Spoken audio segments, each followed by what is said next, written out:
Mais um dos retratos mais famosos de Columbano Bordal Pinheiro, o do poeta Antero de Quental.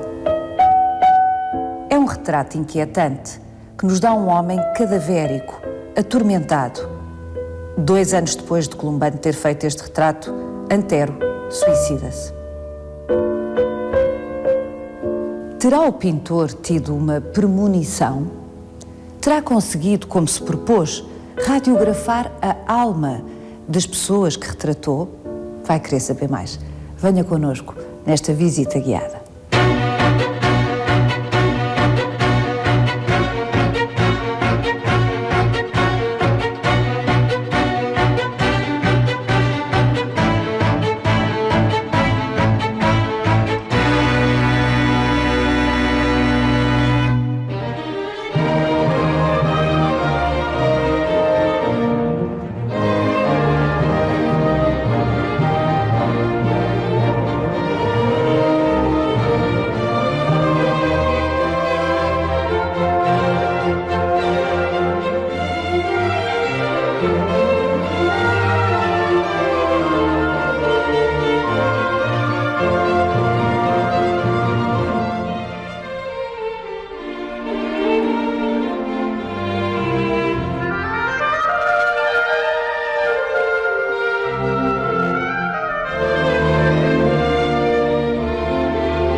Este retrato de Antero de Quental por Columbano Bordal Pinheiro é de 1889, 11 anos antes do término, do final do século XIX.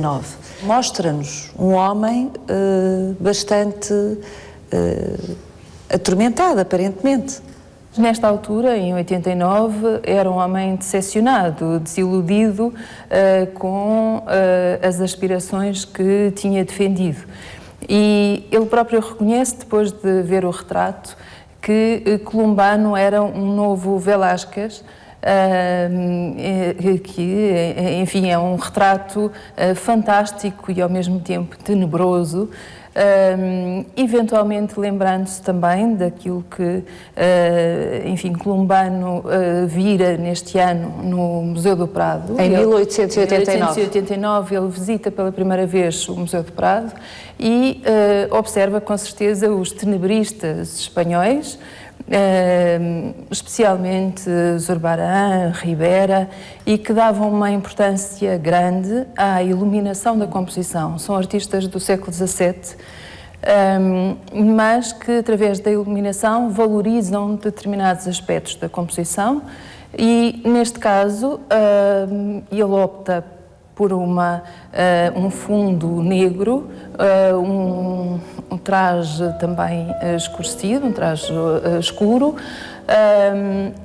mas para valorizar o rosto, a iluminação do rosto, a iluminação que parece ser uma iluminação vertical e que lhe dá este aspecto espectral.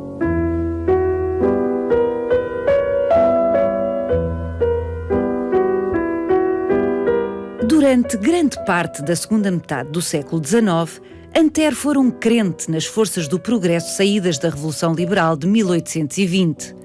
Empenhara-se numa reforma de índole socialista para o seu Portugal. Acreditara que a sua geração faria emergir o país do atraso endémico de que padecia há séculos. Antero investirá a maior parte do seu talento e da sua eloquência na luta pela transformação económica, social e cultural da pátria. Mas em 1889, quando Columbano Bordal Pinheiro pinta o seu retrato, Antero está desiludido, desalentado. Este retrato cadavérico é também, de alguma forma, o retrato da geração de 70 que ele liderara tão brilhantemente contra as amarras conservadoras do país. facto é um homem decepcionado, desiludido com a situação que atravessava o país, que atravessava uma grave crise económica, uma grave crise social. Em 89 Portugal vivia ainda de uma ilusão ao pretender uma afirmação de um império colonial, de se afirmar como potência colonial. É o chamado mapa cor-de-rosa, que é apresentado ainda na Conferência de Berlim, 2 anos antes, em 87, e pretendia Portugal unificar uma extensa faixa, desde Angola a Moçambique, e assim unificar este império e, ao mesmo tempo, explorar uma zona rica em ouro e que, eventualmente, poderia equilibrar a balança financeira, o déficit da balança. Tal não aconteceu porque também a Inglaterra ambicionava e cobiçava esta zona, porque pretendia impor-se numa extensa faixa desde o Egito até a África do Sul, e em 90, portanto um ano depois, em 1890, impõe um ultimato. Portugal teria de retirar sob pena de um corte diplomático, ou seja, era uma declaração de guerra a Portugal se não abandonassem aquela zona, atualmente o Zimbábue. E Portugal, para além da grave crise económica que atravessava, mergulha numa depressão. Há uma série de suicídios, inclusive do Antero de Quental mais tarde, em 91. Esse ambiente deprimido que se vivia, ou depressivo e deprimido, com certeza que potenciou também o suicídio, como diz, de Antero de Quental, um poeta muito comprometido politicamente e que tinha tido não só aspirações políticas, como, sobretudo, muitas ilusões ou sonhos políticos. Sonhou com o socialismo, sonhou com um outro mundo, como parte dos da geração dele. Mas, quer dizer, ele tinha um traço para deprimido. Parte da sua poesia, independentemente do contexto, sempre teve essa dimensão suicidária, pessimista.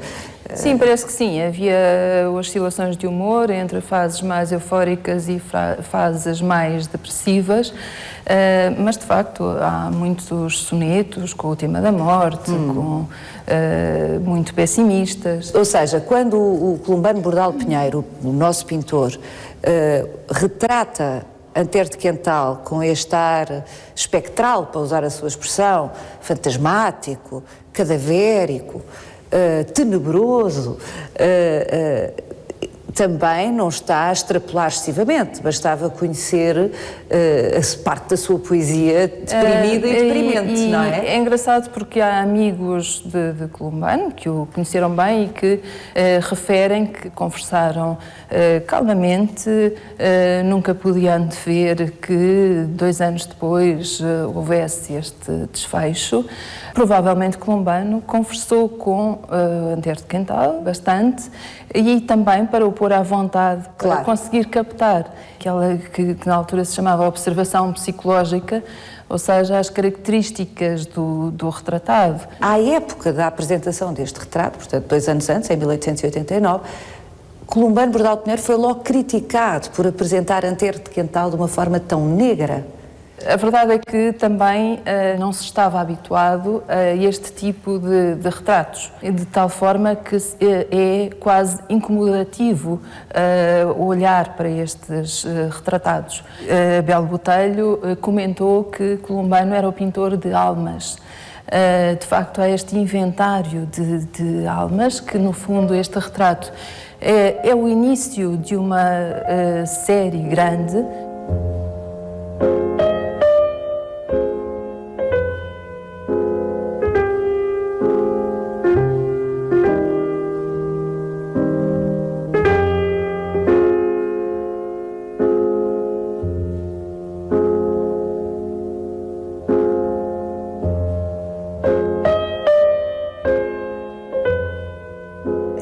Quantos anos medeiam este retrato do poeta Antero de Quental do retrato do Teixeira de Pascoais? Estamos a falar de um dos primeiros retratos que fixaram Columbano como retratista, não é?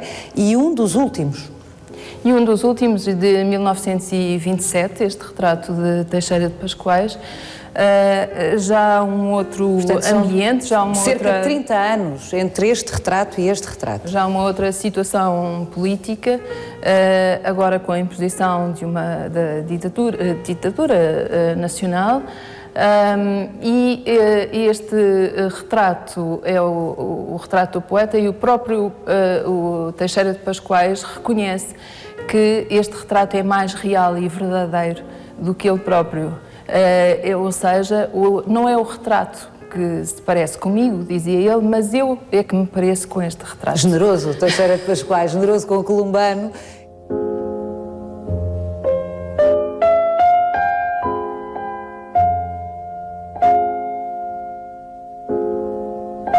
Columbano tem a preocupação, ao longo de toda a sua vida, ao longo de toda a sua carreira, de captar as características fundamentais do retratado. Estabelece-se, por isso, uma certa cumplicidade com o retratado e estabelece também uma, digamos que, tensão emocional.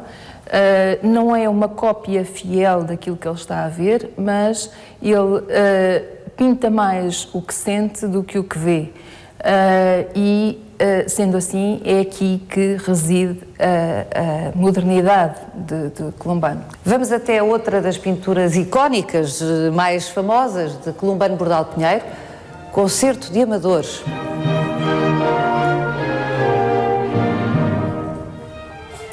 Sempre que olho para esta pintura, o Concerto de Amadores, inicialmente intitulado o Soirée chez lui, porque foi exposto em Paris. E feito em Paris. E feito em Paris, ele estava em Paris nesta altura como bolseiro. Lembro-me que eventualmente será uma representação do Rigoletto de Verdi, que enfim foi apresentado em 1851 e inspirado num romance de Victor Hugo. Lembro isto porque ainda muito novo, ainda em Lisboa, em casa dos seus pais, ele fez um desenho que era o estudo para o Rigoletto, portanto um estudo de um serão musical em casa dos pais, em Alcolena, na Rua da Alcolena, e intitulou o estudo para o quarteto do Rigoletto.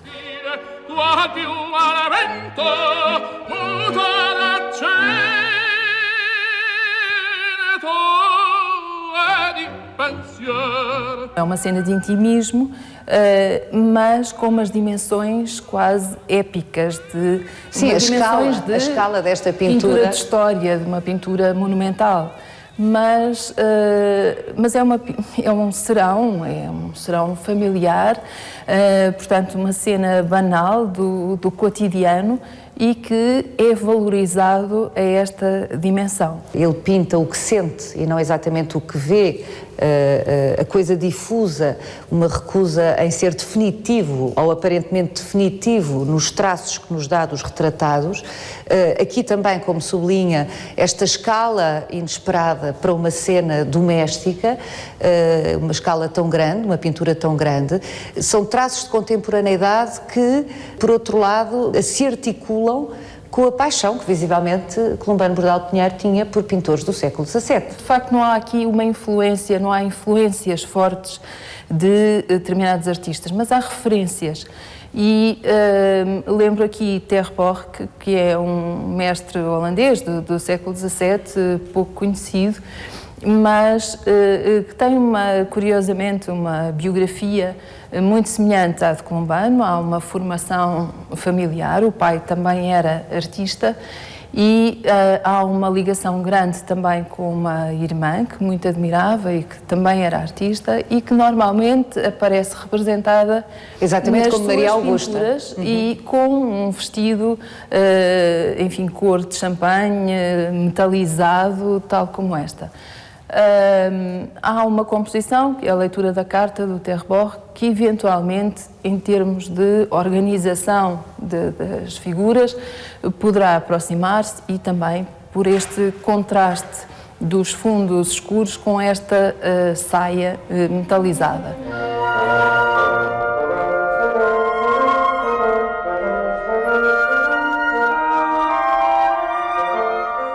Em relação a estes mestres holandeses do século XVII, temos que sublinhar também que durante a sua formação eles foram muito importantes, porque o pai, um artista também pouco conhecido, Manuel Maria Bordal Pinheiro, que ajudou também a fundação da Sociedade Promotora de Belas Artes, tinha uma especial admiração por estes pintores do século XVII. E quase que obrigava os seus filhos a fazerem cópias destas pinturas ou a desenharem. Portanto, tinham esta obrigação, esta disciplina todos os dias, depois do jantar, quando levantavam a mesa, ficavam todos sentados a desenhar. Por falar em família, vamos agora passar a outro quadro de referência, a outra pintura de referência de Columbano Bordal Pinheiro, o Grupo do Leão, porventura o mais famoso de todos.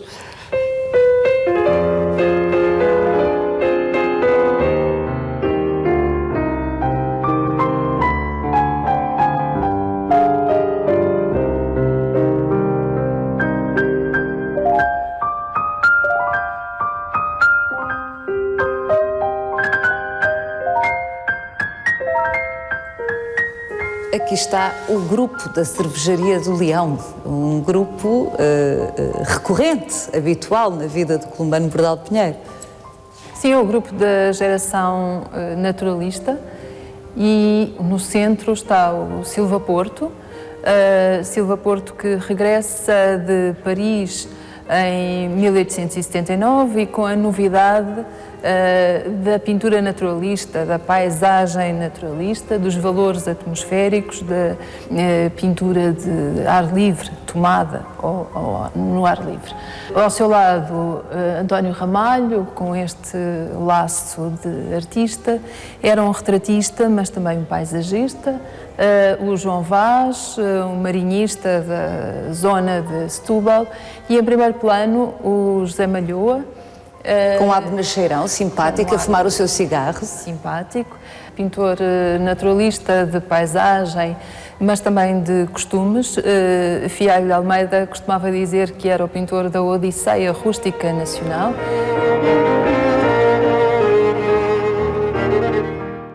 Por trás de Silva Porto, Alberto Oliveira, que lhe mostra uma revista de arte. Era um homem, não era um artista, mas era um homem informado, viajado e que editava os catálogos do Grupo do Leão. Ao centro está o Manuel Fidalgo, o criado do restaurante, a Cervejaria Leão de Ouro, e que fiava os almoços aos artistas com pouco dinheiro, ainda em início de carreira. Mais que justificado, o centro para o fiador, o centro para o fiador. E Columbano de Cartola, de Bengala, e é o artista mais elegante, mais bem vestido, com uma certa arrogância, parece que está de saída e não de entrada. Está ligado a esta geração de naturalistas, mas não se misturava nestas tertúlias, e por feitio também de pessoa reservada, nem se misturava também com estes naturalistas ou com estes paisagistas e, enfim, embora se desse bem com eles e apresentava-se regularmente nas exposições do Grupo do Leão. Por baixo de Columbano Bordal Pinheiro, da representação, da autorrepresentação do pintor, Columbano Bordal Pinheiro, temos o seu também famosíssimo irmão Rafael Bordal Pinheiro, e que está também de cartola e um bigode bem disposto, eu diria também, provocador, bom vivant. O Rafael, tudo indica, tinha um perfil, um temperamento, uma personalidade nos antípodas do reservado Columbano Bordal Pinheiro. Era de uma extrema alegria. Sim, era completamente diferente. Exuberante. Folgazão.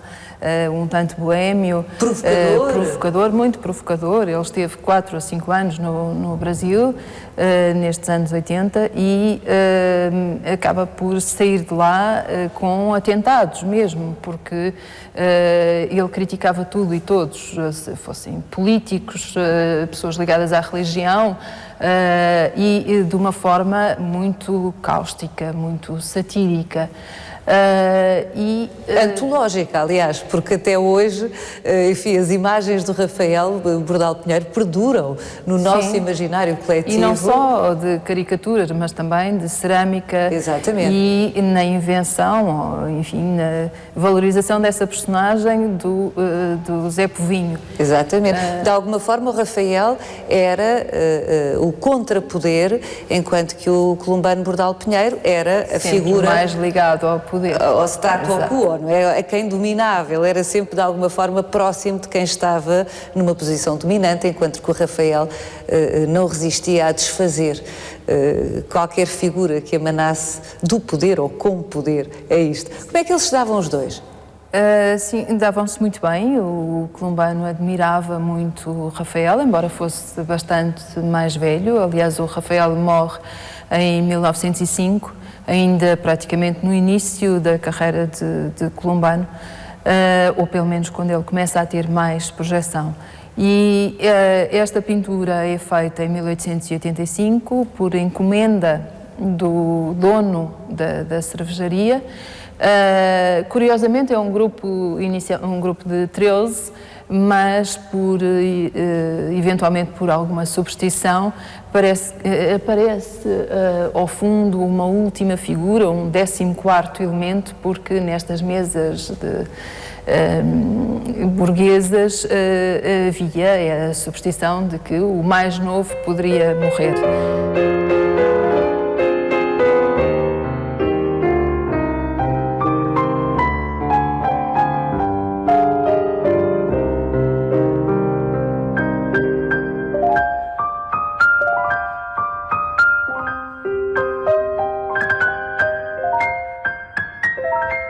Estamos mesmo a terminar esta visita guiada, mas não podemos ir-nos embora sem nos determos no último autorretrato de Columbano Bordal Pinheiro, para ver o que é que ele nos diz sobre o pintor, a sua vida, a maneira como via o mundo.